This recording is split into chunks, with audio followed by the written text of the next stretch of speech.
Hydroponic గంజాయి మార్కెట్లోకి వచ్చిన కొత్త రకం గంజాయి ఇటీవల కాలంలో విదేశాల నుంచి హైదరాబాద్ కు అధికంగా రవాణా అవుతోంది.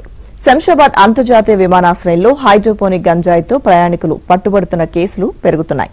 ఈ ఏడాది ఆగస్టు నుంచి శనివారం రాత్రి వరకు 3 నెలల వ్యవధిలో హైడ్రోపోనిక్ గంజాయితో 5గురిని శంషాబాద్ విమానాశ్రయంలో అధికారులు పట్టుకున్నారు. వారి నుంచి 53.35 కోట్ల విలువైన 53.35 కిలోల హైడ్రోపోనిక్ గంజాయిని స్వాధీనం చేసుకున్నారు.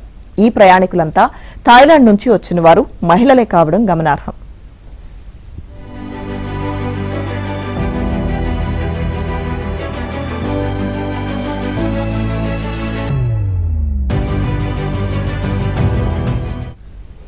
శనివారం రాత్రి బ్యాంకాక్ నుంచి వచ్చిన ఓ ప్రయాణికురాలికి చెందిన ట్రాలీ సూట్ కేసును తనిఖీ చేసిన డీఆర్ఐ అధికారులు 4.15 కిలోల హైడ్రోపోనిక్ గంజాయిని స్వాధీనం చేసుకున్నారు.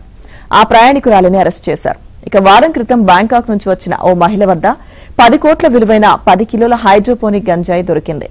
అంతకుముందు సెప్టెంబర్ 5న బ్యాంకాక్ నుంచి వచ్చిన మరో మహిళ లగేజ్లో 13.9 కోట్ల విలువైన 13.9 కిలోల గంజాయిని అధికారులు స్వాధీనం చేసుకున్నారు. ఇక సెప్టెంబర్ 20న బ్యాంకాక్ లో బయలుదేరి దుబాయ్ మీదుగా హైదరాబాద్ చేరుకున్న మరో మహిళ నుంచి 12 కోట్ల విలువైన 12 కిలోల హైడ్రోపోనిక్ గంజాయి దొరికింది. ఆగస్టు 11న బ్యాంకాక్ నుంచి వచ్చిన ఓ మహిళ లగేజ్లో 13.3 కోట్ల విలువైన 13.3 కిలోల హైడ్రోపోనిక్ గంజాయి లభించింది. అలా 3 నెలల వ్యవధిలో 53.35 కిలోల హైడ్రోపోనిక్ గంజాయి దొరికింది.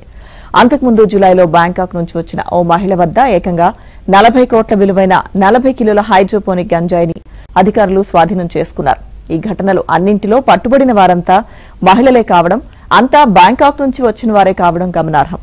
బ్యాంకాక్ నుంచి వస్తున్న మహిళలను మత్తుమందుల స్మగ్లర్లు కొరియర్లుగా వాడుతున్నారని, అందుకే బ్యాంకాక్ నుంచి వస్తున్న మహిళా ప్రయాణికులపై ప్రత్యేక దృష్టి పెడుతున్నామని డీఆర్ఐ అధికారులు చెబుతున్నారు.